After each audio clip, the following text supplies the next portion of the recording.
तो कहा कल्पना मात्र मिदमिति चेत ना प्रसंग ले लो तो अच्छा। पहले कहा कि कन प्रत्यय अपि अर्थवान एवं स्वार्थिकानां प्रकृत्यर्थेनैव अर्थवत्वात्। ठीक, स्वार्थिक प्रत्ययानाम प्रकृत्यर्थेनैव अर्थवत्वात्। प्रकृत्यर्थातिरिक्त अर्थवत्वाभाव, प्रकृत्यर्थ से अतिरिक्त कोई अर्थ स्वार्थिक प्रत्यय का नहीं होता है कि नहीं।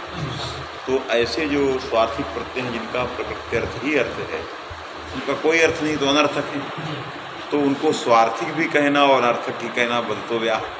जैसे धातु भी कहना और अनर्थक भी कहना, ये बदतो व्याघात है, व्याघात है। उसी तरह से कन प्रत्यय भी कहो, स्वार्थिक प्रत्यय भी कहो और कह दो अनर्थ, और स्वार्थिक लगाइए उसको, है कि नहीं। उसके अंदर स्वार्थिक लगाइए, अरे उसका अपना अर्थ है तभी ने स्वार्थिक लगाया। स्वार्थ संपन्न तस्मात् स्वार्थिक, और उसको क्या कह रहे हो, निरर्थक। कितनी बड़ी विडंबना है ये, बदतो व्याघात। इसलिए कन भी सार्थक, धातु भी सार्थक। इसलिए यदि अधातु और अप्रत्यय से अर्थवत्वेन सादृश्य ले लें तो कोई क्षति नहीं। तो आपने जो कहा था कि सादृश्य प्रतियोगिता अवच्छेदक व्यापकी भूत धर्म अर्थवत्व नहीं है, नहीं है, क्योंकि अनर्थक धातु में धातुत्व रहने पर भी अर्थवत्व नहीं है, और प्रत्यय में प्रत्ययत्व, कनादि प्रत्ययों में प्रत्ययत्व है, अर्थवत्व नहीं है। इसलिए अर्थवत्वेन साजात्य सादृश्य नहीं ले सकते। इस पूर्व पक्ष का खंडन कर दिया। काल्पनिक हो वास्तविक हो अर्थवत्व तो है, क्योंकि संपूर्ण शास्त्र जब काल्पनिक हैं तो इनमें भी एक अर्थ की कल्पना तो की ही जाती है कि नहीं। तो इस कैमुति का न्याय से, इसलिए अर्थवत्ता जो है काल्पनिक अर्थवत्ता भी अर्थवत्ता ही कही जाती है, आया कि नहीं। हाँ हम पूछे।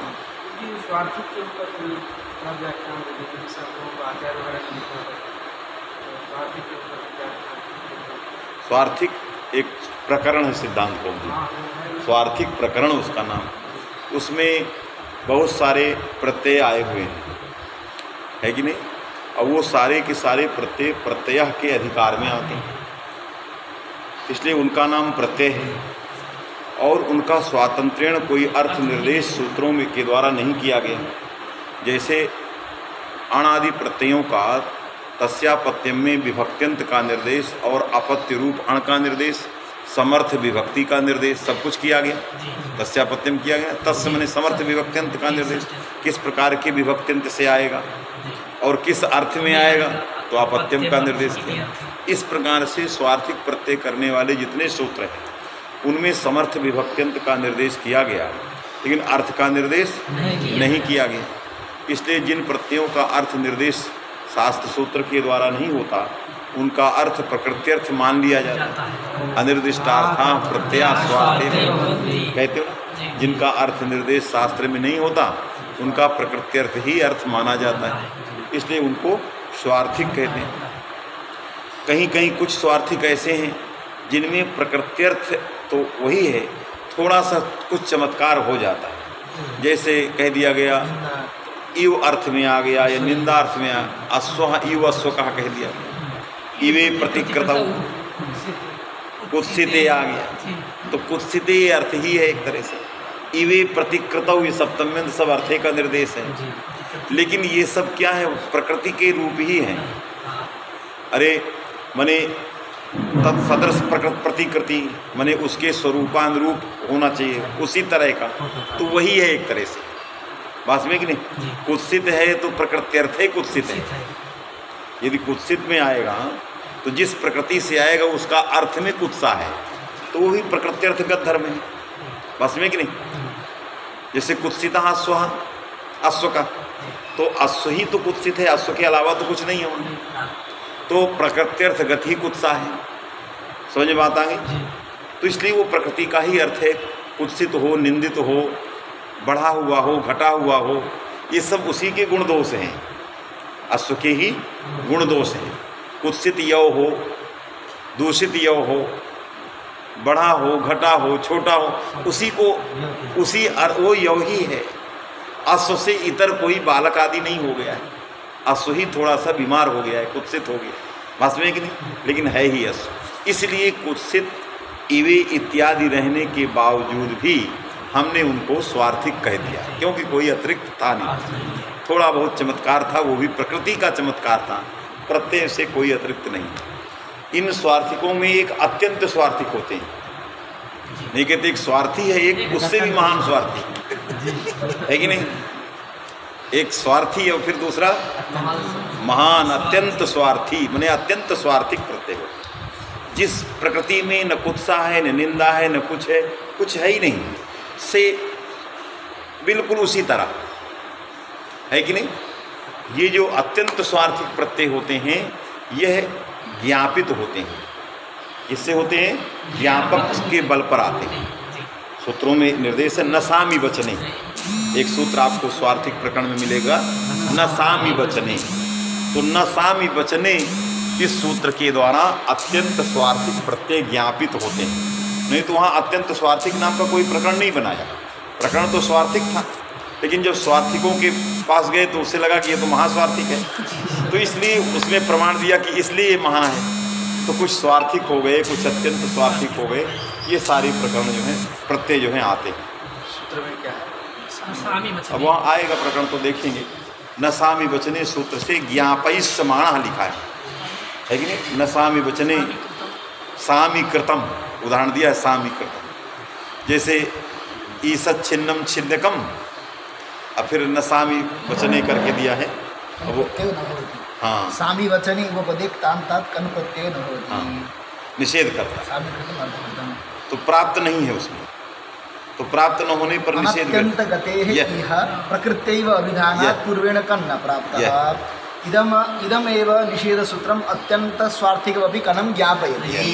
ये सिद्धांत कौंदी में यही न सामी वचने सूत्र जो है व्यर्थ पढ़ करके अत्यंत स्वार्थिक, वहाँ मूल है सिद्धांत कौंदी, हम कोई अतिरिक्त नहीं। वहाँ देखोगे संस्कार भर होना चाहिए कहाँ क्या लिखा। तो न सामी वचने सूत्र जो है ये निषेध करता है कन का, और अनत्यंत गति है कि नहीं।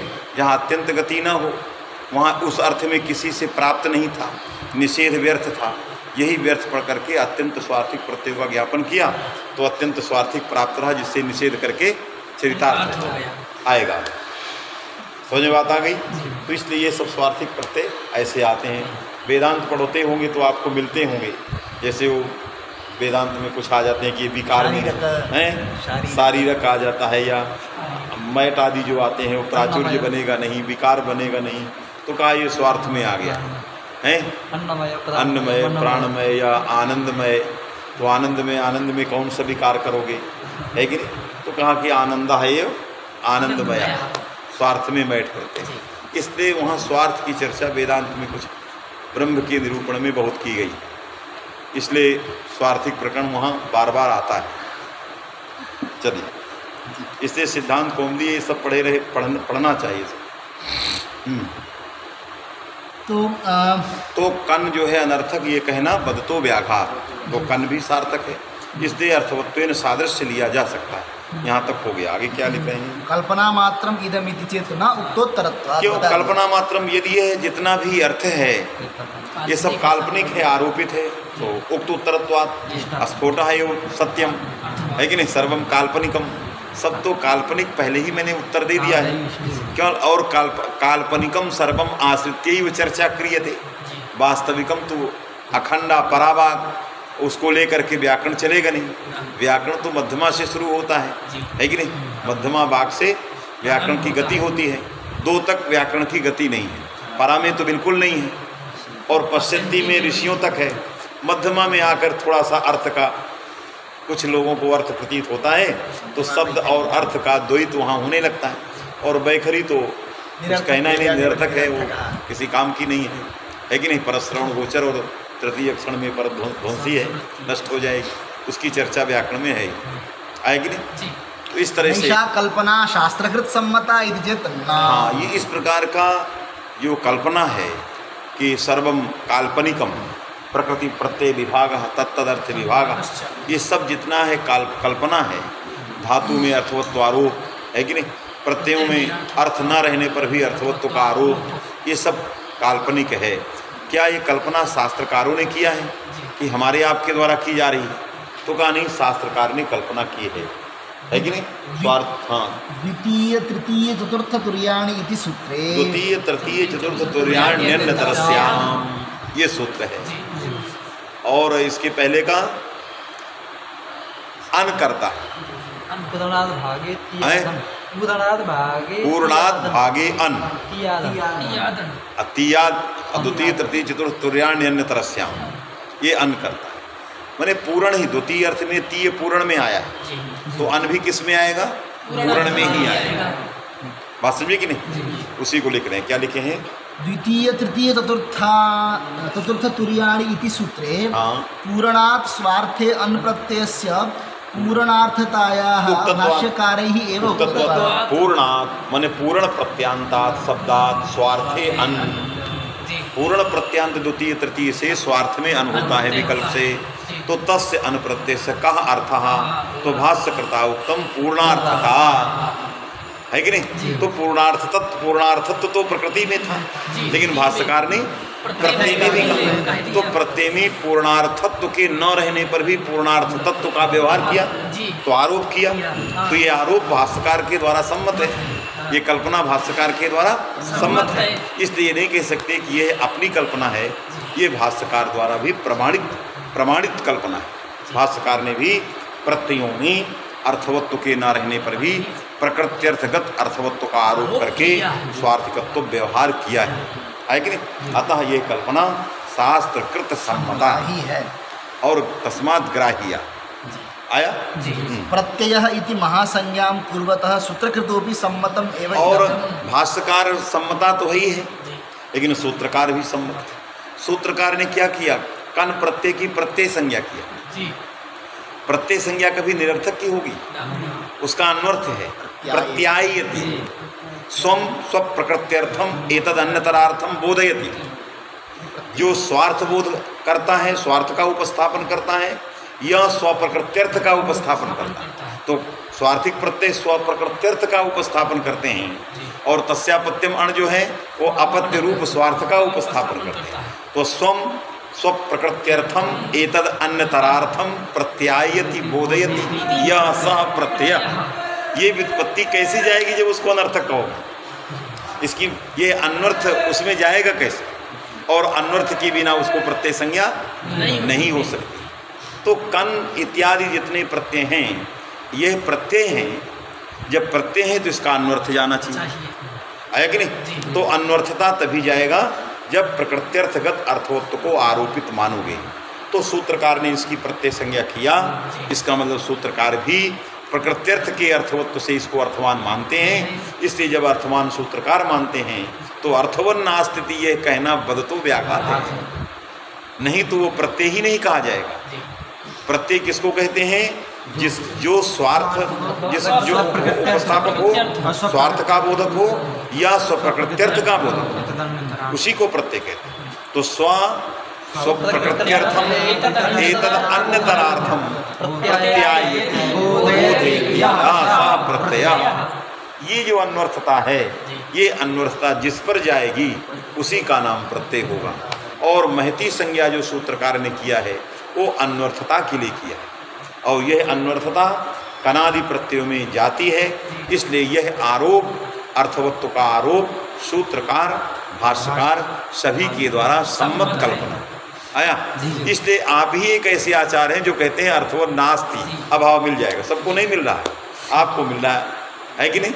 और अभाव की को प्रतियोगी बना रहे हैं उसको, जबकि वो अभाव का अत्यंत अभाव का अप्रतियोगी है। इसलिए अप्रतियोगी है, इसलिए वो व्यापक है। यदि ये व्यापक है तो व्यापक धर्मेण सादृश्य ग्राह्य लिया लक्ष्यति। आया? ये थोड़ा सा शब्द रत्न बहुत बाकी है। हाँ, बाकी दो से ले लो। तो तत्तदर्थ विभागश्च इति, इसलिए प्रकृति प्रत्यय विभाग स्फोटः एव वास्तविकः अर्थ सच अर्थवान है कि नहीं? क्योंकि स्फुटति अर्थ प्रकाशते यस्मात् असौ स्फोटः शब्दः। तो शब्द ही अर्थवान है, स्फोट ही अर्थवान है, वही वास्तविक है। और उस शब्द के अंदर जो प्रकृति प्रत्यय का विभाग और उनके अंदर जो अर्थ का विभाग, ये सब क्या है? काल्पनिक है। नात्र प्रकृति ही नवा प्रत्यय नवा खंडसा कश्चिदर्थ सर्वोपि अर्थ खंडेव है कि नहीं। वहाँ किसी भी प्रकार का कोई खंड नहीं है, ये रबड़ की तरह है। जैसे रबड़ को जहाँ देखो वहीं फैला मिलेगा, उसी तरह ब्रह्म क्या है, रबड़ है। माने उसके अभाव स्थल कोई है ही नहीं, सर्वत्र विद्यमान है कि नहीं। थोड़ा सा भी उसका अभाव मिल जाए तो समझ लो कि वो ब्रह्म नहीं है। यदि थोड़ा सा जगह उसकी खाली मिल जाए तो ब्रह्म के ब्रह्मणत्व में संदेह हो गया, है ही नहीं, है कि नहीं। जैसे आपका जीवत्व इसलिए कहा जाता है क्योंकि वो आपके शरीर तक सीमित रह गया। इस शरीर की परिधि का जैसे वो परित्याग कर देता है तो उसका जीवत्व समाप्त हो जाता है, फिर वो वही हो जाता है। इस शरीर या किसी भी शरीर, किसी शरीर की सीमा तक तो कोई भी चेतन शक्ति जब वो सीमा में बंध जाती है, प्रारब्ध वसात बनती है। उसकी इच्छा नहीं कि बंधे, लेकिन उस जीवात्मा के इतने प्रारब्ध और कर्म थे, इसके अनुसार वो तत्त शरीर की अवधि में बंध गया, और बंधने के नाम से उसका नाम, संकुचित हो जाने से उसका नाम जीव हो गया। और जब निसंकुचित हो गया तो जब ये अर्थ विभाग, प्रत्यय विभाग, प्रकृति विभाग इस रूप में आया तो जीवात्मा हो गया। इसको अंतःकरणावच्छिन्न चिदात्मा कहते हैं। तो ये सारे प्रकृति प्रत्यय इनसे जो है अवच्छिन्न हो जाने के कारण इस स्फोट चिदात्मा को क्या कहेंगे, जीवा, ये जीव है। इसलिए साधु शब्द को ही जीव कहते हैं, अर्थात वो अंतःकरणावच्छिन्न चिदात्मा है। और जो अंतःकरण से अवच्छिन्न नहीं, प्रकृति प्रत्यय इस सबसे रहित, वो सब वो स्फोट पराभाग जिसको कहते हैं ब्रह्म है कि नहीं। और वो सर्वत्र व्याप्त है, उससे शून्य कोई भी जगह नहीं है।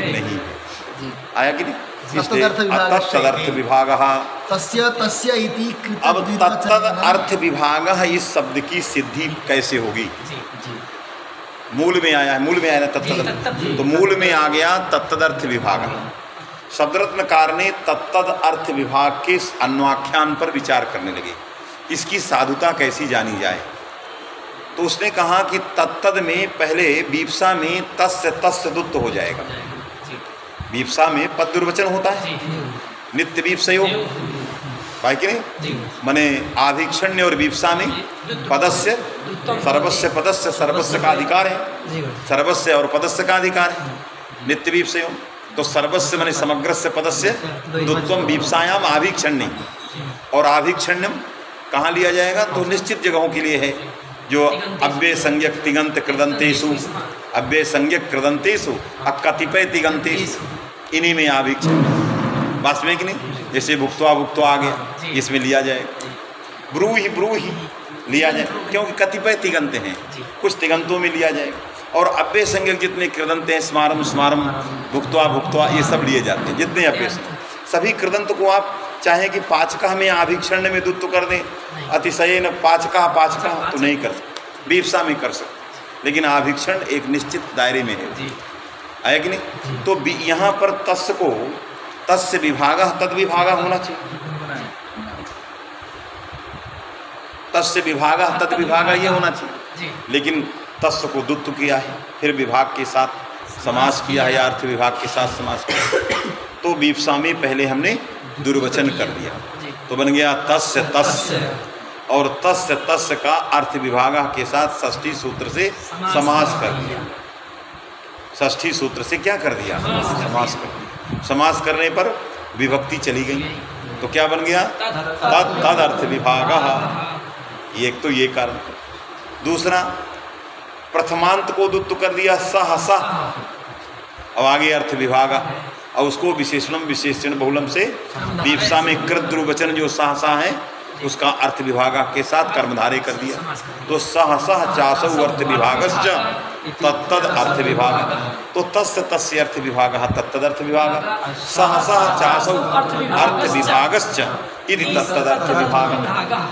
तो हम कर्मधारे तत्पुरुष कर सकते हैं या षष्ठी तत्पुरुष, दो रास्ता नागेश भट्ट ने तत्तद अर्थ विभाग की सिद्धि का अपनाया है। आया कि हाँ, क्या लिख रहे हैं, तस्य तस्य इति कृत द्विर्वचनेन षष्ठी समासे सह सह अर्थ विभाग इति कर्मधारे। पता नहीं आया कि नहीं, कृत दुर्वचनेन षष्ठी, माने बीप्सायाम कृत दुर्वचनेन, बस इतने उसमें आगे जोड़ के लिखना चाहिए वीप्सायाम कृत दुर्वचने, है कि नहीं? वीप्सायाम कृत दुर्वचनेन तदनंतरम षष्ठी तत्पुरुषः अर्थ विभागेन, अथवा अर्थ के साथ तस्य तस्य अर्थः तत्तदर्थः तस्य विभागः तस्य विभागः तत्तदर्थः, चाहे अर्थ के साथ लो या अर्थ विभाग पूरे के साथ लो। अर्थस्य विभागः अर्थ विभागः तस्य तस्य अर्थ विभागः तत्तदर्थः, सह सह चासौ अर्थश्च सोर तत्तदर्थः तस्य विभागः तत्तदर्थ विभागः, जैसा चाहो वैसा कर सकते, आए कि नहीं? दोनों रास्ते हैं।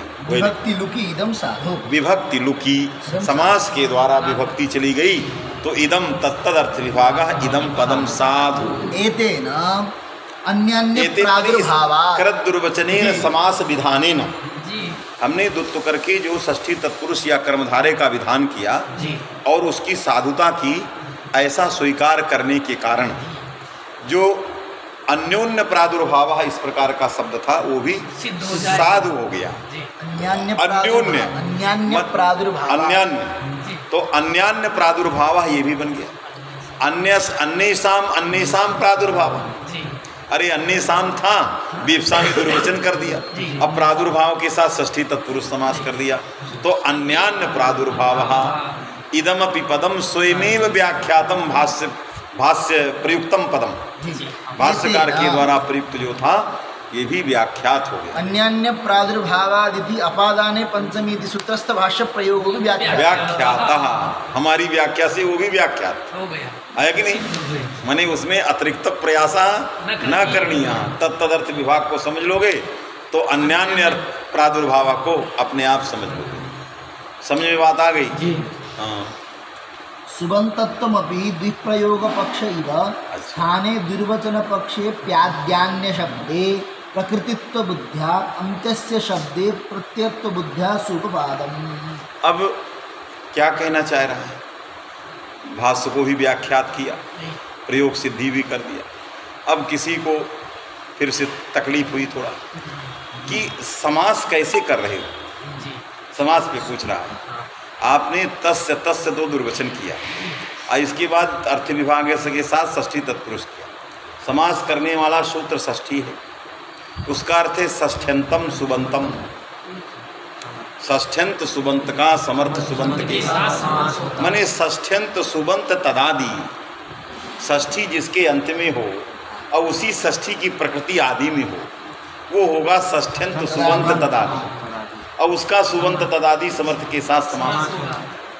यहाँ तस्य तस्य ये तो षष्ठ्यंत तदादि ही नहीं है, एक तस्य हो सकता है, पहला त और दूसरा स्या, ये कैसे पहले वाले तद से आया ही नहीं है, वो आया ही नहीं, तो कैसे सुबंत षष्ठ्यंत तदादि इसको माना जाए?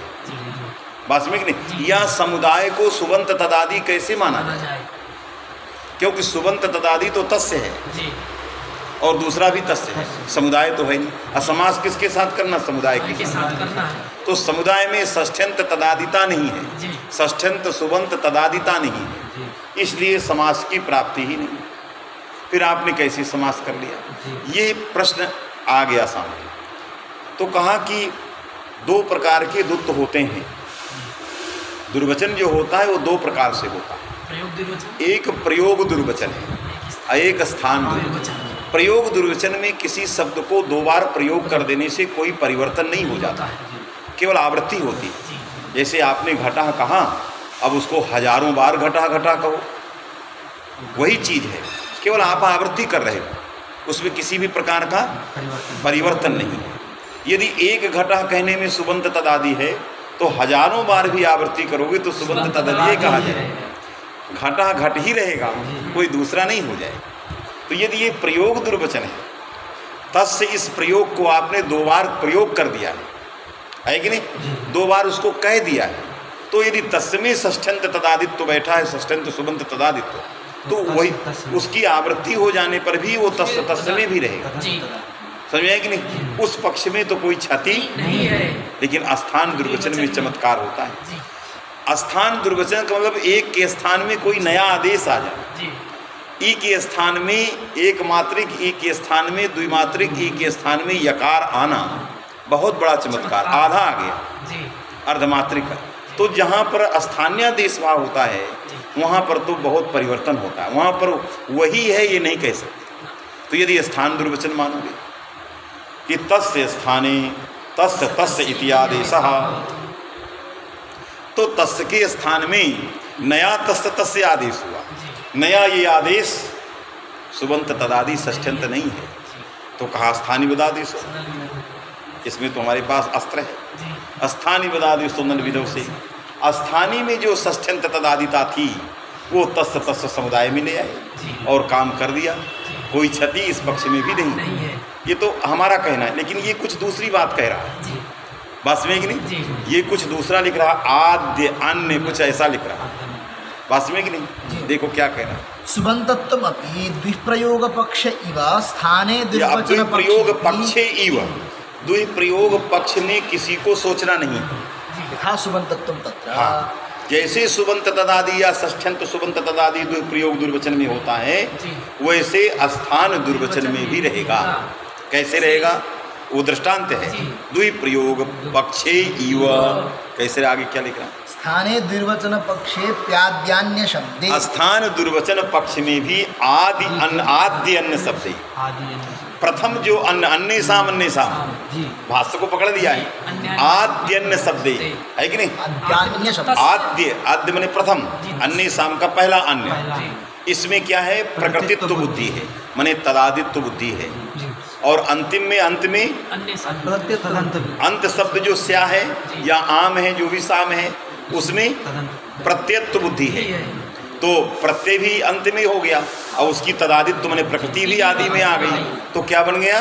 प्रत्यांत तदादि का मतलब सुबंत तदादि या षष्ठ्यंत तदादि बन गया। कोई क्षति नहीं है।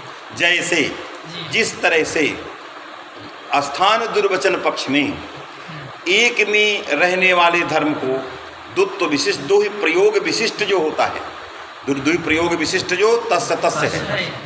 प्रथम तस्य क्या था? पहले वो एक था, उसमें षष्ठ्यंत तदादिता थी, उसके तद में प्रकृतित्व था, स्या में प्रत्यत्व था। अब यदि तस्य तस्य उसका दुर्वचन करेंगे, आवृत्ति करेंगे, तो उसी तरह वही स्या का दुर्वचन हुआ है और वही तद का दुर्वचन। तो यदि पहले तद में प्रकृतित्व और स्या में प्रत्यत्व था तो उसी स्या को दो बार पढ़ो या तद को दो बार पढ़ो तो उससे कोई अंतर नहीं होगा। उसी तद में प्रकृतित्व अंत स्या में प्रत्यत्व रहेगा। आया? जैसे दुर्वचन में होता है वैसे कहा स्थान दुर्वचन में भी रहेगा। आया? तो स्थान दुर्वचन में प्रथम तद में प्रकृतित्व और अंत्य शब्द जो है स्या उसमें प्रत्यत्व। आया कि नहीं? क्या लिख रहे हैं? आद्यान्य शब्दे, आद्य अन्य शब्दे प्रकृतित्व बुद्धिया, अंत्यस्य शब्दे प्रत्यत्व, अंत जो स्या है, अंत्य स्या शब्दे प्रत्यत्व बुद्धिया, अंत्य स्या में प्रत्यत्व बुद्धि करनी। अर्थात आदि में अंत्य स्या का जो प्रकृति है वो प्रकृतित्व उसमें आरोपित है, वास्तव में कि नहीं, और उसमें जो है प्रत्यत्व जो है आरोपित है। और ऐसा मान करके हमने सुबंत षष्ठ्यंत तदादि बना दिया, समास हो गया, भाष्य प्रामाण्य। यदि ऐसा नहीं होता तो भाष्यकार अन्य साम प्रादुर्भाव अन्यान्य प्रादुर्भाव कैसे लिखते? इसलिए सुपपादम। ये जो प्रत्यांत तदादि का जो लक्षण हम करते हैं, द्वितीय वाला संबंध यहाँ कैसे जाएगा? प्रत्ययनिष्ठा अंतावयवता निरूपक तो है, लेकिन प्रत्ययनिष्ठा या विधेयताख्या विधेयताख्या विषयता, तन्निरूपिता या उद्देश्यताख्या विषयता, तदाश्रय तो दूसरा वाला द्वितीय वाला अन्य है। तन्निष्ठा दोनों स्या में कोई अंतर नहीं, दोनों स्या में कोई अंतर नहीं। जैसा वो कह, चाहे वो स्थान दुर्वचन हो चाहे प्रयोग दुर्वचन, जो चीज़ एक में थी वही चीज़ दो में है। तो जो स्या है उसमें प्रत्यत्व बुद्धिया का मतलब एतद उद्देश्यता निरूपित विधेयता रूप प्रत्यत्व, सामान्य प्रत्यत्व तो है ही उसमें, किस यह उद्देश्य रहेगा उसका और उसमें उसकी विधेयता रहेगी। जो आदि अन्य उसमें अन्य साम का जो साम होगा या स्या होगा, अन्य से प्रादुर्भाव, जो अंत स्या रहेगा उसमें एतद निरूपित प्रत्ययत्व है विधेयता है कि नहीं? और आदि अन्य शब्द में उद्देश्य और आदि अन्य शब्द में उद्देश्यता रहेगी उद्देश्यता। और अंतिम जो इसलिए स्वनिष्ठ विधेयता निरूपित उद्देश्यता किसमें गई? प्रथम तद में चली। जैसे दुर्वचन करते हो द्वि प्रयोग तस्य तस्य, तो प्रथम तद में क्या है? प्रकृतित्व। किसकी? प्रत्यय की प्रकृतित्व। अंतिम वाला यदि इस स्या की है तो उस स्या की भी है। क्यों? दोनों एक ही हैं। जी दोनों क्या है? एक है, कोई अंतर नहीं। यदि आप बीच वाले स्या को इसी का प्रत्यय समझते हो तो वो भी अंतिम प्रत्यय भी इसी का ही है। न दोनों तद में अंतर है न दोनों स्या में अंतर है। बात में कि नहीं? जो ये कह रहा है। इससे प्रथम जो अन्य शब्द है उसमें समस्त प्रत्ययों की, जो दोनों आम है या स्या हैं, उनकी प्रकृतित्व है, और जो अंतिम स्या है वो एतद निरूपित प्रत्ययत्व है। इसलिए जो है इसमें सुबंत षष्ठ्यंत तदादि आ जाएगा। लिख रही है तो लक्षण हो जाएगा, कोई क्षति नहीं। यदि भेद मानेंगे तब न वो उसका प्रकृति है न उसका प्रत्यय है, तो ये लिखने की आवश्यकता क्या थी?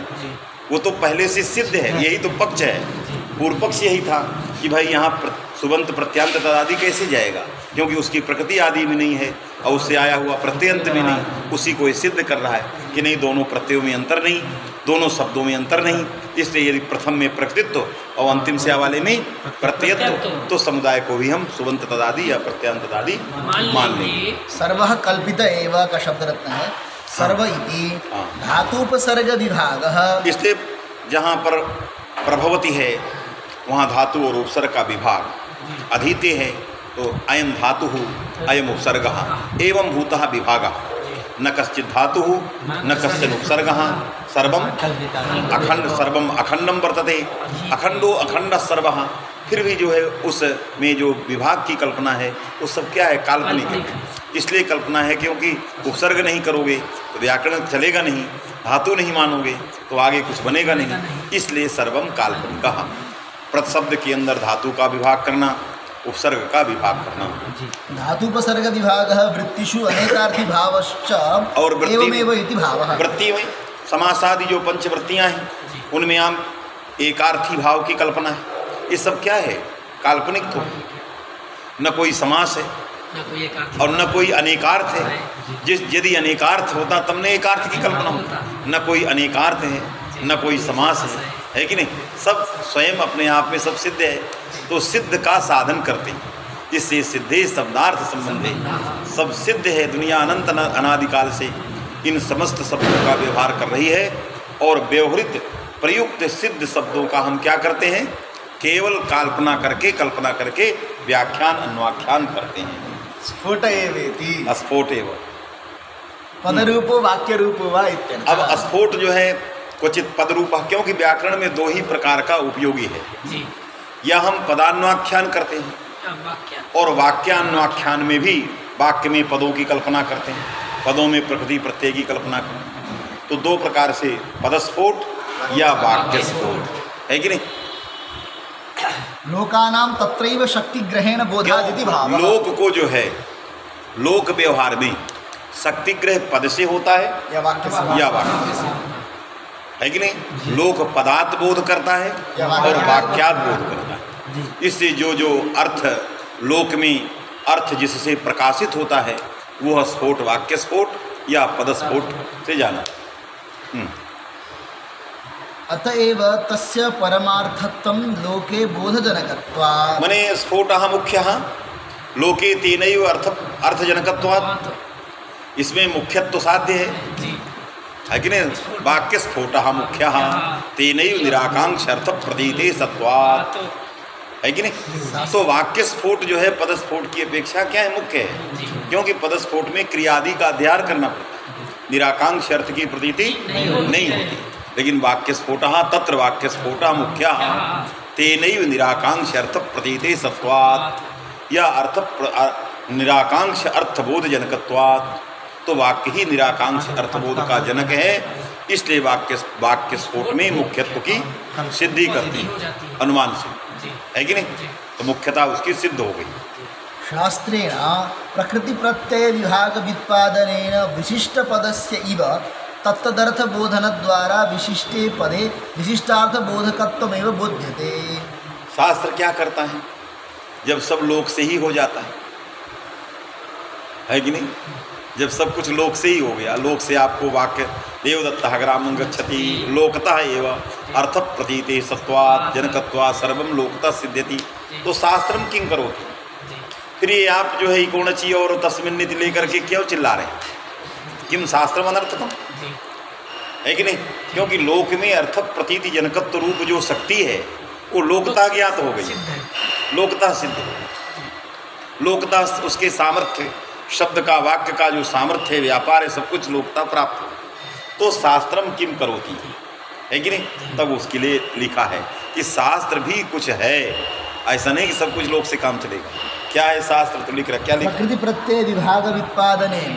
अब उसकी पंक्ति लगाइएगा, प्रकृति प्रत्यय विभाग व्युत्पादनेन विशिष्ट पदस्यैव विशिष्ट पदस्य इव, है कि नहीं? जैसे विशिष्ट पद की तरह। हाँ, क्या लिख रहे हैं? विशिष्ट पदस्यैव तत्तदर्थ बोधन द्वारा विशिष्टे पदे विशिष्टार्थ बोधन अर्थ बोधन द्वारा शास्त्रेण किं क्रियते? शास्त्रेण प्रकृति प्रत्यय विभाग व्युत्पादन द्वारा। शास्त्र पहले प्रकृति प्रत्यय का विभाग व्युत्पादित करता है और तद्वारा विशिष्टे पदे, क्या लिखना है? विशिष्टार्थ विशिष्ट पदस्य इव तत्तदर्थ बोधन द्वारा विशिष्टे पदे विशिष्टार्थ बोधन तदर्थ बोधन द्वारा विशिष्टे पदे, माने प्रकृति प्रत्यय विशिष्टे पदे विशिष्टार्थ प्रत्यायकत्वं शास्त्रेण बोध्यते। यह प्रकृति प्रत्यय विभाग व्युत्पादनेन यतः व्युत्पादनम् अतः अयं शब्दः प्रकृति प्रत्यय विशिष्टः तस्मात् विशिष्टं पदं जातं। विशिष्टे पदे विशिष्टार्थ बोधजनकता, विशिष्टे पदे विशिष्टार्थ बोधजनकता, ये प्रकृति विशिष्ट प्रत्यार्थ है।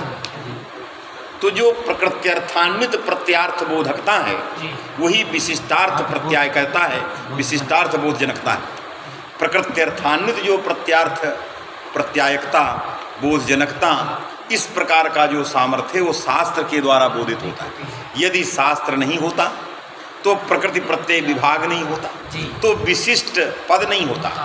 विशिष्टे वाक्ययु, जैसे वाक्य जो है पदों से विशिष्ट होता है और विशिष्ट पदों से विशिष्ट वाक्य के द्वारा लोक से आप जो है अर्थबोध जनकत्व को ज्ञात करते हैं। उसी तरह शास्त्र प्रकृति प्रत्यय विभाग पूर्वक प्रकृति प्रत्यय से विशिष्ट जो पद, उस पद में विशिष्टार्थ बोधकत्व शास्त्र निर्धारित करता है। यदि शास्त्र कर दे अयम प्रत्यय निरर्थकः कस्मिन् अर्थे एतस्य प्रत्ययस्य शक्ति, यदि ये निर्धारित न हो तो उस विशिष्ट पद में विशिष्टार्थ बोध जनकता नहीं हो सकती, है कि नहीं? तो पद को विशिष्ट बनाना और उससे विशिष्टार्थ का बोध कराना, ये शास्त्र का काम है। समझ में है कि नहीं? जैसे विशिष्ट पद विशिष्ट वाक्य से आप बोध करते हैं। विशिष्टे इव दृष्टांत दिया है, माने विशिष्टे इव माने विशिष्ट की, अरे पद विशिष्ट वाक्यादि हो। जैसे पद विशिष्ट वाक्य भी विशिष्टार्थ बोधकता है, पदार्थ विशिष्ट की बोधकता है कि नहीं? वही निराकांक्ष अर्थ प्रतीति जनकता है। उसी प्रकार से प्रकृति प्रत्यय विभाग द्वारा प्रकृति प्रत्यय विशिष्ट विशिष्टम पदम तेन विशिष्टेन पदेन विशिष्टार्थ माने प्रकृत्यर्थान्वित प्रत्यार्थ बोध जनकत्वेन विशिष्टार्थ बोध जनकत्वं प्रत्यायते शास्त्रेण। अतः शास्त्रस्य एतस्मिन् अर्थे उपयोगः, अतः न शास्त्रस्य वैयर्थ्यम, इससे शास्त्र व्यर्थ नहीं है। आया कि नहीं? ये कहे अतः ये जो है शास्त्रेण प्रकृति प्रत्यय विभाग, शास्त्रेण करने आगे ले जाइए, बोध्यते बोध्यते शास्त्रेण किम बोध्यते? प्रकृति प्रत्यय विभाग उत्पादनेन विभाग उत्पादन द्वारा तदर्थ बोधन द्वारा विशिष्टे पदे विशिष्टार्थ बोधकत्वं बोध्यते। ये तो ठीक है।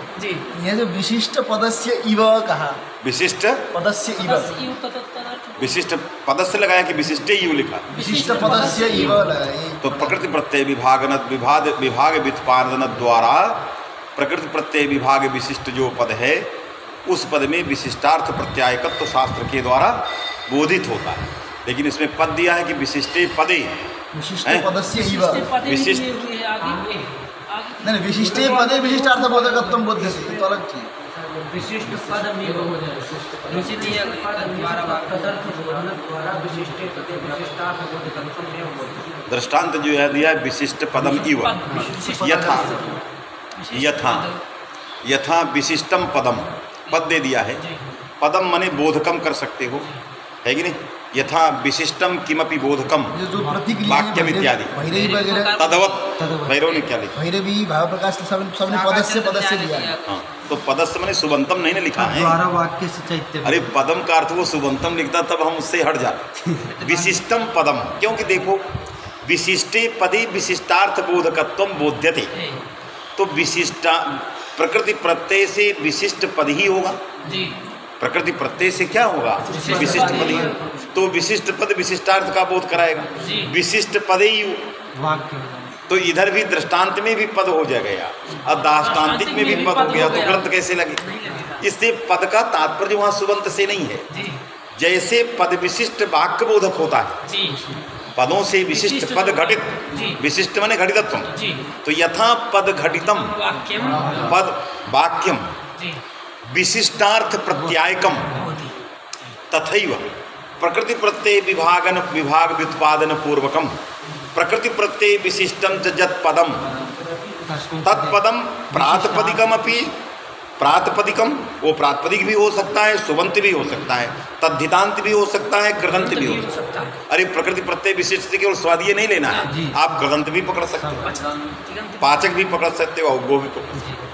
तो प्रकृति प्रत्यय विभाग व्युत्पादन पूर्वकम जो तत्तद विशिष्ट प्रकृति प्रत्यय विशिष्ट कृदंत तद्धितांत आदि पद होंगे, वो सारे के सारे पद मने बोधक पद होंगे, वो विशिष्टार्थ प्रत्यायकत्व शास्त्र के द्वारा आएगा। बात में कि नहीं? क्योंकि शास्त्र जो है प्रकृति और प्रत्यय के अर्थ का निर्धारण करता है। समझे कि नहीं?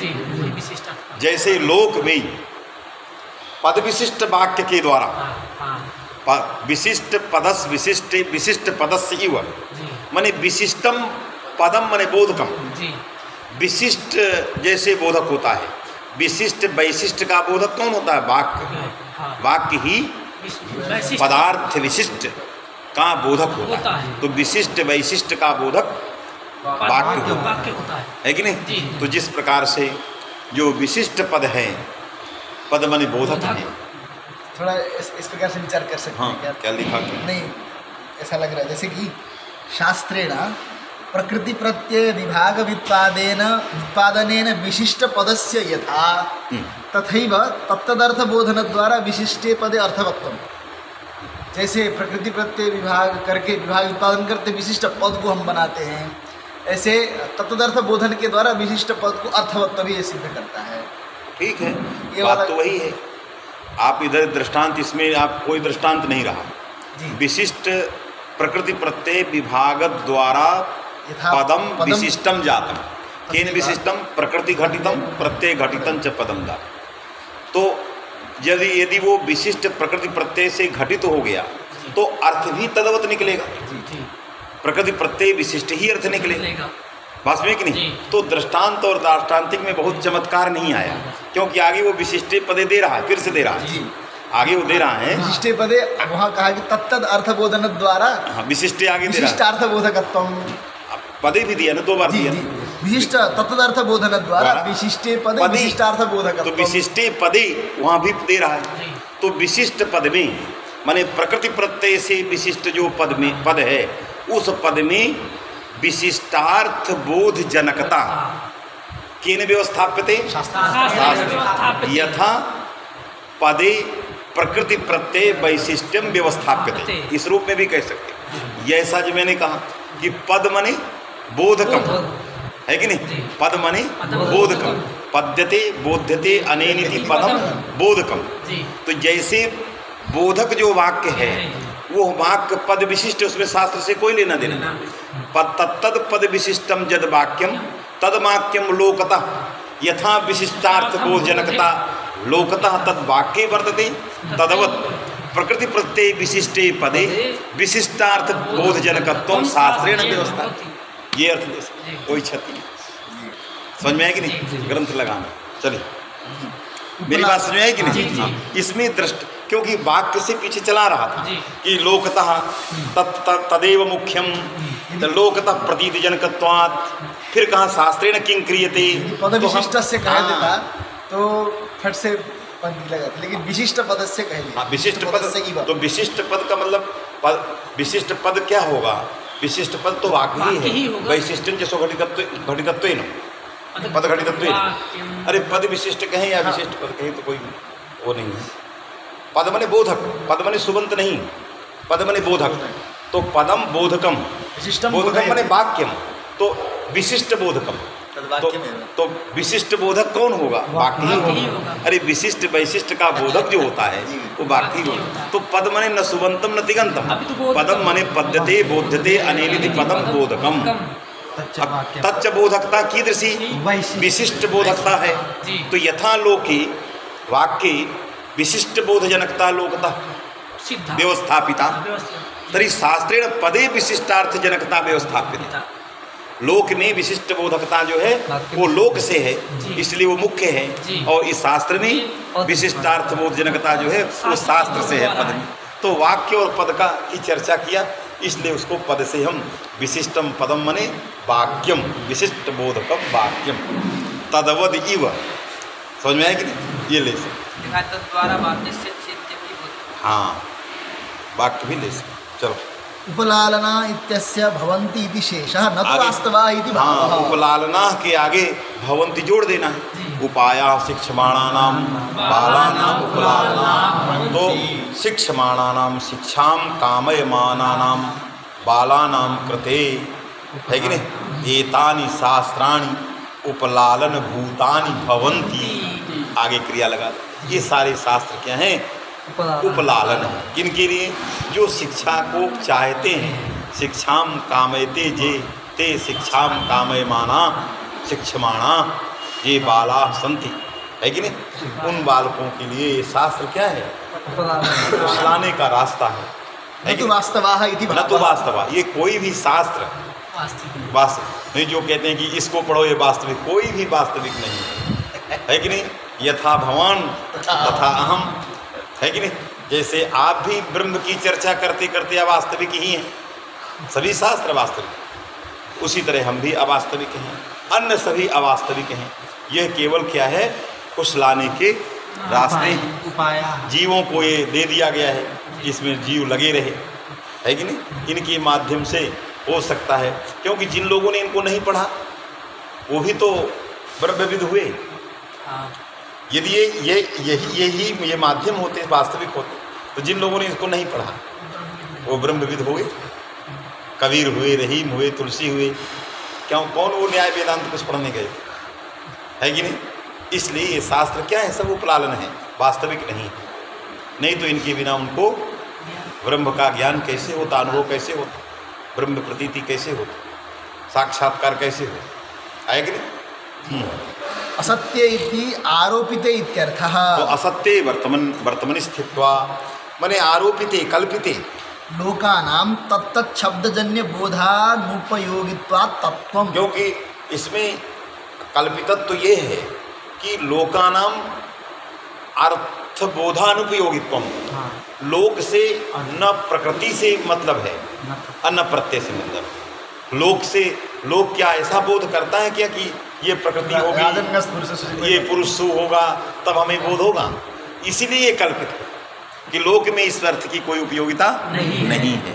लोक जो है प्रकृति में अनुभूय प्रत्ययम च अनुभूय नहीं बोधम प्राप्नोति कश्चित् लोका, अतः लोकानां कृते सर्वथा अनुपयोगित्वम एव कल्पितत्वम्। यही इसकी कल्पना है। क्या लिख रहे हैं जी? लोकानां तत्तत् शब्दजन्य बोधानुपयोगित्वात् तत्त्वम्। ले आते हुए बड़ा नुकसानदेह है ये इसको तो हम बच्चों नहीं कुछ नंबर दिए हम बच्चों को नहीं अपने दे देते हैं। जो हमारे छोटे बच्चे हैं, यदि मेरी नज़र में यदि वो कैसे लाते हैं, जब कभी ले आए वो गाड़ी के नीचे डाल देते हैं। जैसे कभी मेरा सामना पड़ गया तो अल्लाह रहे उधर से बच्चे हैं ला सकते हैं, तो जो गाड़ी हमारी रखी है उसके नीचे फट से फेंक देंगे।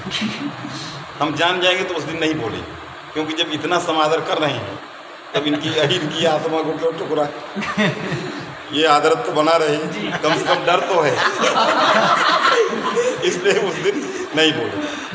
फिर धीरे धीरे किसी दिन ऐसे ऐसे होगा तो फिर समझाएंगे देखो इसमें बहुत नुकसान, लीवर के लिए नुकसान, इसमें पन्नी पड़ी रहती है और इसको लोग खाते हैं, ये सब बहुत नुकसान। इसकी जगह क्या खाओ, केला खाओ, सेव खाओ, फल खाओ, दूध पियो, चने खाइए, माने ऐसी चीज़ खाइए जो पौष्टिक हो। अब ये कुरकुरे है, एक कुरकुरे आता है एक टेढ़े मेढ़े करके निकालता है, अब ये भी उसी तरह का कोई है, ये पास्ता है। अब ये बाज़ार में क्या ये ऐसे लगा देते हैं, पता नहीं कैसा इसमें मसाला लगाते हैं, कैसा मिर्चा डालते हैं। या इस तरह का पास्ता जो बिना बना हुआ आता है, उसको बिना बना हुआ ले लीजिए और उसको अपने घर में बनाइए, अपने ढंग का ही बनाइए, है कि नहीं, वो ज़्यादा अच्छा है।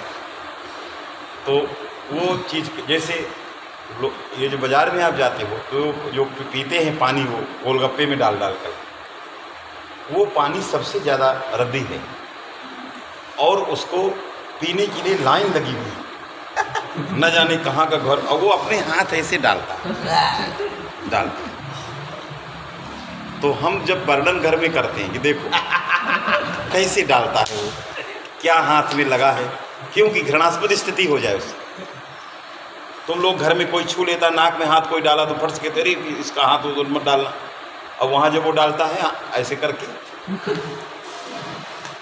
तो खाना है तो आप घर में बनाइए उसको, वो बने बनाए वो मिलते हैं पैकेट में, और घर में सारा सामान लीजिए, बढ़िया बनाई हो तो 4-5 खिलाएगा, आप 20-20 खाइए घर।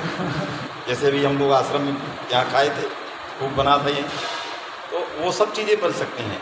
समोसा भी घर में बनता है, सब बन सकते हैं आजकल यूट्यूब सब हाँ, सब सबसे। और ये तो सब अच्छी नमकीन जो है बहुत अच्छी आती है। तत्त शब्दजन्य बोधानुपयोगित्वात् तत्त्वं ये हुआ। लोकानां तत्तत् शब्दजन्य बोधानुपयोगित्वम् एव कल्पितत्वम् आरोपितत्वं सत्यं विशिष्टशक्त्या बोधकं पदादि इत्यर्थः। विशिष्ट शक्त्या बोधकं पदादि, हाँ माने पदादि ही विशिष्ट पदादि विशिष्ट शक्त्या बोधकम, ये लिखा माने विशिष्ट शक्ति, जो शक्ति है विशिष्ट शक्ति से पदादि बोधक हैं, इतने वाक्य छोड़ दिया है। विशिष्ट सत्यम बराबर सतः सत्यम, तो ततः मने कल्पितम मने बोधानुपयोगित्वम, लोके बोधानुपयोगित्वम कल्पितत्वम, ततः सत्यम समीहते वर्तमनी अवर्तम मने असत्य वर्तमनी व सत्य मने कल्पिते, कल्पित ततः सत्यम, सत्यम की व्याख्या किया है सत्यम मने विशिष्ट सत्या, विशिष्ट सत्या पदादि बोधकम, प्रकृति तो ठीक है। विशिष्ट शक्ति के द्वारा जो पदादि हैं वो पदादि जो है बोध कराते हैं, बोध के जनक हैं, यही वास्तविकता है। और प्रकृति से लोक को बोध होता नहीं, प्रत्यय से लोक को। बात समझिए क्या कह रहा है, प्रकृतियाँ लोक में बोधानुपयोगी है, प्रकृति से जिस अर्थ की प्रतीति होती है उसका लोक से कोई मतलब नहीं। विशिष्ट और विशिष्ट जब प्रकृति प्रत्यय विशिष्ट बन जाएगा तो लोक से बोध होने लगेगा। तो जो विशिष्ट शक्ति है, प्रकृति प्रत्यय विशिष्ट शक्ति है पदादि, उससे विशिष्ट शक्ति से जो पदादि होंगे वो जो है बोध कराएंगे, उसी से लोक का उपयोग होगा। मैं लोक उसको ग्रहण करें, वही उपयोगी है।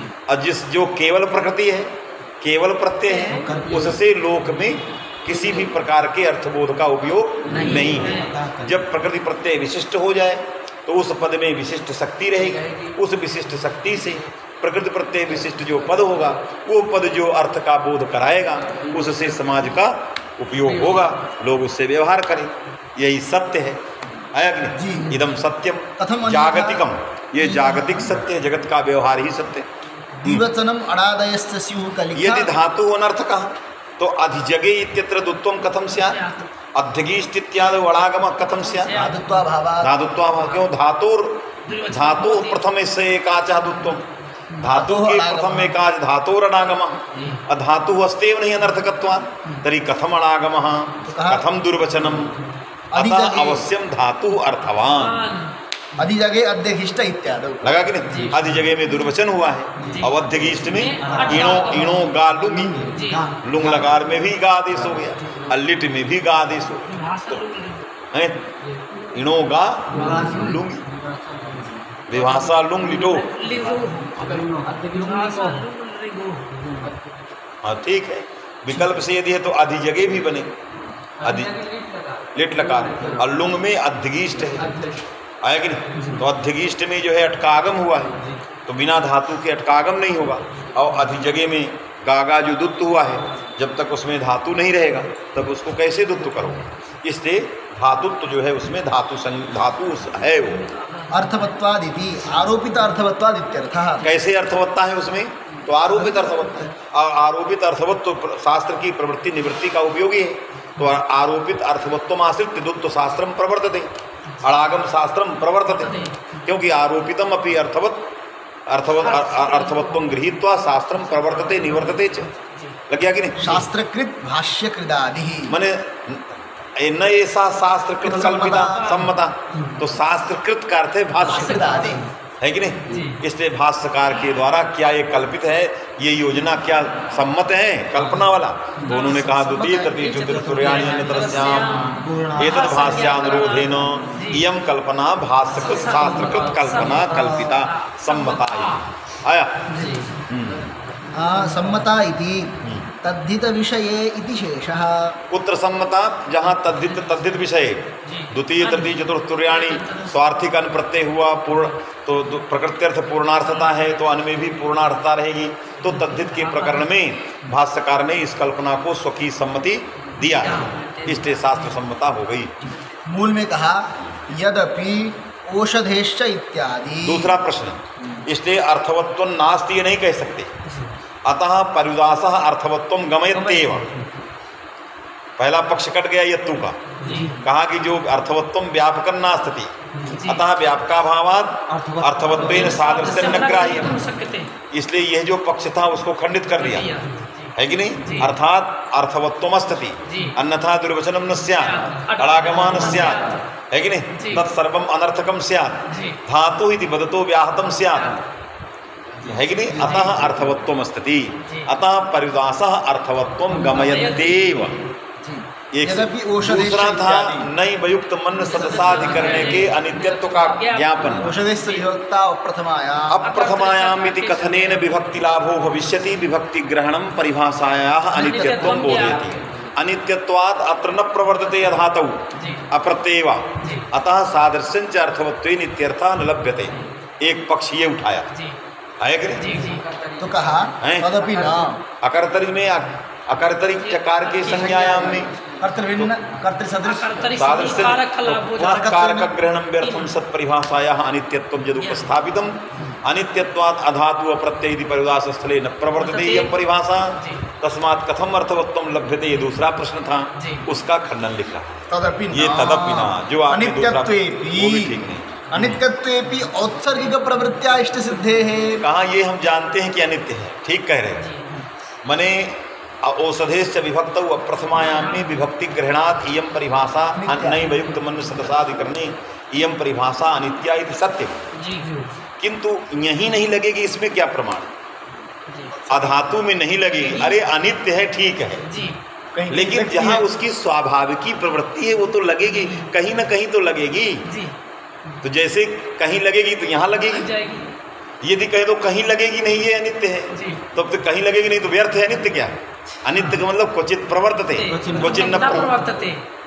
तो यदि प्रवर्तते है उसके अंदर तो आधान तो इत्यत्र प्रवर्तते, क्योंकि यहाँ न प्रवर्तते में तुम्हारे पास कोई युक्ति हो तो बताओ। और औत्सर्गिक प्रवृत्ति को रोकने में कोई प्रमाण नहीं, वो लिख रहा हूँ। और औत्सर्गिक प्रवृत्तिया इष्ट सिद्धे है लगा, क्योंकि परिभाषा अनित्य है तो उसके अंदर प्रवर्तते है ना, इसी प्रवर्तते को औत्सर्गिक प्रवर्तते को लेकर के हमारी इष्ट सिद्धि हो जाएगी। हमारा धातु में लग गई, सादृश्यं अर्थवत्वेन मिल गया, क्या चाहिए? इष्ट स्थलेपि अप्रवृत्तो न्यायस्य निर्विषयत्वात् धातु अप्रत्यय इष्ट है, परिभाषा के परिदास है, वो इष्ट स्थल है। यदि इष्ट स्थल में ही न्याय को न लगाओ तो वो सर्वथा निर्विषयक हो जाएगा न्याय, उसका कोई विषय ही नहीं रहेगा। अरे इष्ट में ही लगाने के लिए तो सब कुछ है, अनिष्ट में लगाओगे तो अतिव्याप्ति होती है। तो अनिष्ट के लिए आपने अनित्य किया नहीं लगाना, लेकिन इष्ट में भी रोक रहे हो।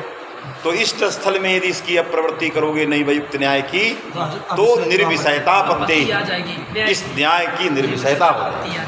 अतः अवश्यम प्रवर्तते अनित्यत्वे भी, यदि प्रवर्तते तो अर्थवत्वेन सादृश्य दिया जाएगा। अतः परिदास अर्थवत्वं गमयते, अतः यत्तु का खंडन लग गया। अनित्यत्व ज्ञापनस्य कथंचित आवश्यकत्वे, कथंचित यदि आपको बहुत लगता है कि नहीं वयुक्त को अनित्य करना है, यद्यपि भगवता भाष्यकारेण विभक्ति ग्रहणस्य और उसके बल पर खंडन किया है उसका। अकर्तरिच कारके संज्ञायाम सूत्रे कारक ग्रहणम नकार्यम विभक्ति ग्रहणम नकार्यम सर्वथा प्रत्याख्यम प्रत्याख्यातम दृष्ट प्रयोजनकम इदम पदन्नास्ति अदृष्ट प्रयोजनकम, ये भाष्य था। ये नहीं है कि इससे परिभाषा अनित्य किया फिर अनित्यत्वाद अत्र न प्रवर्ते तो स्वांश में चरता, ये सब नहीं किया। यदि तुम्हें बहुत जरूरी है अनित्य करना, भाष्यकार ने तो इनसे नहीं अनित्य किया है विभक्ति ग्रहण कारक ग्रहण से, लेकिन आपको लग रहा है कि बहुत जरूरी है। यदि बहुत जरूरी अनित्य करना है तो अर्थवत के बल पर कर सकते हो, ये अर्थवत ही व्यर्थ है। यदि नहीं वयुक्त धातु में लग गई तो अर्थवत क्या होगा, व्यर्थ हो जाएगा। अब व्यर्थ पढ़ करके क्या करेगा, अनित्य करेगा। और जब अनित्य करेगा तो अनित्यत्वाद यहाँ नहीं लगेगी, अतः अर्थवत स्वांश में चरितार्थ हो जाएगा। बात समझे कि नहीं? तो ऐसा नहीं होता कि कोई वस्तु उत्तरार्थ में जाती है तो उसका ई करणम किमर्थम ई किंचित्र को न्याय, बात समझे कि नहीं? यदि अर्थवत उत्तरार्थ तो है, लेकिन यहाँ भी किया गया क्यों, इसलिए अनित्यत्वार्थम। जैसे वहाँ अनित्य इकोच विभक्तों में अचिग्रहणम अनित्यत्वार्थम, वहाँ अनित्य करके और हे त्रपो हे त्रपो, उसी तरह यहाँ भी उत्तरार्थम सदपि परिभाषाया अनित्यत्वार्थम, परिभाषा के अनित्यता के लिए ज्ञापनस्य कथंचित आवश्यकत्वे अर्थवत ग्रहणस्यैव ज्ञापकत्व संभवाच्च लगा। यदि कथंचित अनित्य ग्रहणम अनित्यम आवश्यकम नास्ति, इसलिए कथंचित लिखा है, कोई जरूरी नहीं है अनित्यता उसकी। लेकिन यदि आप इसके अनित्यत्व को आवश्यक समझते हैं तो उसका अनित्यत्व कौन ज्ञापन करेगा? क्यों? अर्थवत का लाभ परिदास बलात् हो रहा है, तस्मात् अर्थवत करणम किमर्थम उत्तरार्थम, उत्तर देगा उत्तर तो पूछेगा ई करणम किमर्थम अनित्यत्वार्थम, अनित्य के लिए, समझ में आया? तो अनित्य के लिए तो परिभाषा अनित्य हो गई, तो अनित्यत्व स्वांश में चरितार्थ हो गया। अरे अनित्य है तो यहाँ नहीं मान लिया, लगी नहीं लगी तो अर्थवत आवश्यक था, इसलिए तो पूर्व में रखा गया है। बात समझे कि नहीं? ये यदि करना चाहे तो ऐसे कर सकते। उत्तरार्थस्यापि यह है चित्रपो इति न्याय। उत्तरार्थस्यापि बता दिए, कोई चीज उत्तरार्थक है लेकिन उसके ऊपर यह प्रश्न है कि ई करणम किमर्थम, जैसे इकोच विभक्तौ इत्यत्र अचिग्रहणम उत्तरार्थम अच स्नुधाद भुर्वाम नहीं अस्ति तदिसक्षणाम अनुदात्तः इत्येतदर्थम, तो ई करणम किमर्थम, तो अनित्यत्वार्थम। किसको अनित्य क्या है? न लुमतांगस्य अनित्यत्वार्थम, तो न लुमतांगस्य को अनित्य किया तो यदा न प्रवर्तते तदा हे त्रपो, यदा प्रवर्तते तदा हे त्रपो आया। उसी तरह अत्रापि अर्थवत ग्रहणम उत्तरार्थम अत्र किमर्थम, तो परिभाषाया अनित्यत्वार्थम आया। अनित्यत्वार्थम तो अनित्यत्वात् न प्रवर्तते तदा अर्थवत ग्रहणम स्वांशे चारितार्थम, आगे नक्षति। उत्तरार्थस्यापि यह किंचित्रपो इति न्यायेन यह करणस्य सफलतो लगा। इस कर्ण में सफलता होगी, यही कर्ण माने यहाँ जो किया गया इसीलिए किया गया, अनित्यत्वाद अत्र न प्रवर्तते तदा पूर्व सूत्र में रखा गया, आया कि नहीं? जैसे अची उत्तरार्थ था वहाँ पूर्व सूत्र में क्यों रखा गया? क्योंकि नालुमतांगस को अनित्य करना। उसी तरह अर्थवत उत्तरार्थ था यहाँ क्यों रखा गया? क्योंकि नई वयुक्त को अनित्य करना। यही इसकी सफलता है, सफलत्व से औचित्यात्, आया कि नहीं? औषधेश्च इत्यादौ विभक्ति कारक ग्रहणयोः एव इत्थं सति प्रत्याख्यान संभवाच्च। इसी न्याय के बल पर ही इत्थम, इस न्याय का सहारा लेकर के ही विभक्ति और कारक ग्रहण का प्रत्याख्यान किया गया भाष्य का। समझ में है कि नहीं? तो न्याय सब प्रमाणिक है, ऐसा नहीं कि न्याय प्रमाणिक नहीं है। इसी न्याय का आश्रय करके विभक्ति ग्रहणम कारक ग्रहणम च प्रत्याख्यातम क्या लिख रहे हैं? औषधेश्च इत्यादौ विभक्ति कारक ग्रहणयोः एव इत्थं सति न्याय से सत्वे प्रत्याख्यान संभवाच्च इति। हाँ, न्याय से सत्वे प्रत्याख्यान संभवात। जब न्याय है, नित्य है, लग रही है वहाँ, तभी तो विभक्ति और कारक ग्रहण का प्रत्याख्यान संभव है। यदि न्यायः नास्ति तदा विभक्ति आवश्यक, कारक ग्रहण आवश्यक, तो प्रत्याख्यान संभव नहीं। प्रत्याख्यान संभव तभी है इत्थम सति न्याय से सत्वे। न्याय है, अनित्य है, अनित्यत्वात् अत्र प्रवर्तते, कुत्रचित् न प्रवर्तते मा प्रवर्तताम, किंतु विभक्ति स्थले प्रवर्तते। तन्यायम आश्रित्यैव विभक्ति ग्रहणम कारक ग्रहणम च भास्कृता प्रत्याख्यातम। लगा? क्योंकि वो उत्तरार्थ नहीं थी विभक्ति इत्यादि। अर्थवत ग्रहणम अभी प्रत्याख्यातम चेत स्याद् यदि उत्तरार्थम न स्यात्। समझे कि नहीं? तो यहाँ इसका सफल बनाया कि भाई उत्तरार्थ था, यहाँ क्यों रखा? तो इसके अनित्य के लिए रखा। इति दिक् प्रत्याख्यान संभवाच्च इति दिक्। अब नीचे लिखा औत्सर्गिक प्रवृत्तौ हेतुम आह इष्ट स्थलेपि इति। हाँ, औत्सर्गिक प्रवृत्तौ अनित्य पदा, अनित्य शास्त्रों की भी औत्सर्गिक प्रवृत्ति होती है, अन्यथा हेतु है निर्विषयता पाताच्च हेतु है। समझ में? यतः निर्विषयत्वम है कि नहीं? यतः निर्विषयत्वम तथा अतः अवश्यम इष्टस्थले प्रवृत्तिमत्वम। चकार इसलिए रखा है उसने, नहीं हेतु है।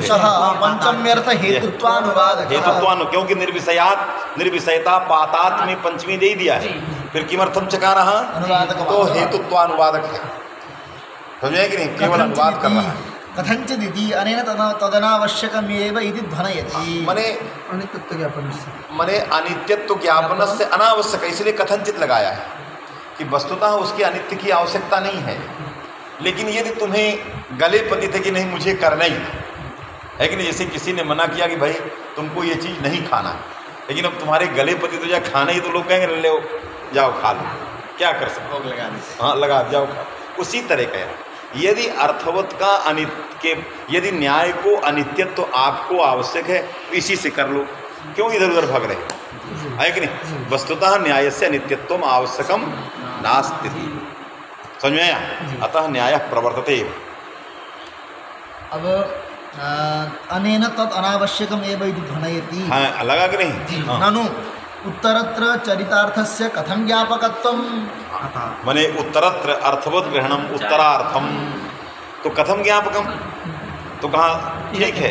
ई करणम किमर्थम अतेवा, ई करणम किमर्थम, ई किंचित को न्याय इतिवत अनित्यत्वार्थम। उत्तर दिया उत्तरार्थस्य अपि इकोची इति सूत्रे अजग्रहणस्य उत्तरार्थताम उक्त्वा भाष्ये उक्तम। लगा कि नहीं? इकोची विभक्तो सूत्रे अचिग्रहणम किमर्थम, तो भाष्यकार ने कहा उत्तरार्थम। तदा पूर्व सूत्रे किमर्थम पुनालुंतांगस्य नित्यत्वार्थम, अनित्यस्य प्रयोजनम हेतृपु हेतृपो तदवदेव अत्रापि अर्थवत पदम उत्तरार्थम। तरी पूर्व सूत्रे किमर्थम, तो अनित्यत्वार्थम। किसके लिए? नहीं भाई न्याय तदवदेव भाष्ये उत्तम इह किंचित रपो इति। इसलिए भाष्य में कहा है कि अचिग्रहणम किमर्थम उत्तरार्थम, इह करणम किमर्थम, तो भाष्यकार ने कहा इह किंचित हेत्रपो हेत्रप इत्ते तदर्थ। ये तभी होगा जब नालुंतांगस्य का अनित्य, तभी ये दो रूप बनेंगे। आया कि नहीं? इसी को इह किंचित रपो न्याय कहते हैं, इसी को इह किंचित रपो न्याय। नलुमता इति निषेधा नित्यत्व ज्ञापन द्वारा त्रपो इत्यत्र गुणः फलमिति तदर्थः। माने अनित्य से फलमिति, ज्ञापन से फलमिति। मैं नालुंतांगस्य का अनित्यत्व ज्ञापन द्वारा जो है हे त्रपो में गुण हो गया, ह्रस्वस्य गुणा संबुद्धि आ गया, तो ह्रस्वस्य गुणा से गुण हो गया, हे त्रपो बन गया। यही अनित्यत्व के ज्ञापन का फल है। यदि अनित्यत्व नहीं ज्ञापित करते तो नालुंतांग से नित्य निषेध लग जाता, संबुद्धि पर में मिलता नहीं, तो ह्रस्वस्य गुणा सूत्र के द्वारा हे त्रपो में गुण नहीं होता। इत्थम सतीति लघुना अनेनैव अनित्यत्व ज्ञापनम आश्रित्य न्यायानुसरणेन तयोः प्रत्याख्यान संभव इत्यर्थः। है कि नहीं? इत्थम सति लिखा ना पीछे मूल में, इत्थम सति प्रत्याख्यान संभव। हाँ, इत्थम सति क्या लिख रहे हैं? लघुना लघुना अनेनैव अनित्यत्व ज्ञापनम आसीत्। अनेनैव मने विभक्ति ग्रहणम कारक ग्रहणम या अर्थवत ग्रहणेन अर्थवत ग्रहणेनैव अनित्यत्व ज्ञापन द्वारा आश्रित्य ठीक है ना। न्यायानुसरण अनेनैव मने अर्थवत पदेनैव मने अर्थवत शब्देनैव न्यायस्य अनित्यत्व ज्ञापन द्वारा विभक्ति ग्रहणम कारक ग्रहणम प्रत्याख्येयम न विभक्ति ग्रहणम कारक ग्रहणम अनित्यत्वार्थम अन्यथा तस्य प्रत्याख्यानम सर्वदा दुर्लभम स्यात्। इसलिए अनेन अर्थवत ग्रहणेन न्यायस्य अनित्यत्वं विज्ञाय और विभक्ति ग्रहणम कारक ग्रहणम च प्रत्याख्येयम ये लिखा। ठीक है। अनित्यत्व ज्ञापनम आश्रित्य न्यायानुसरणेन हाँ। तयोः प्रत्याख्यानम्। तयोः मने विभक्ति कारकयोः न्यायानुसरण में कौन? नैव एक अनित्यत्व के लिए वो नहीं है विभक्ति कारक। अनित्यत्व तो अर्थवत से हो गया तो न्याय है ना, तो न्याय है तो वहाँ लगेगा तो विभक्ति और कारक सीधा समझ आता है किम अहन हैं। बस हो गया। अब दूसरा प्रयोजन आएगा। यहाँ से आधातु का विचार करें।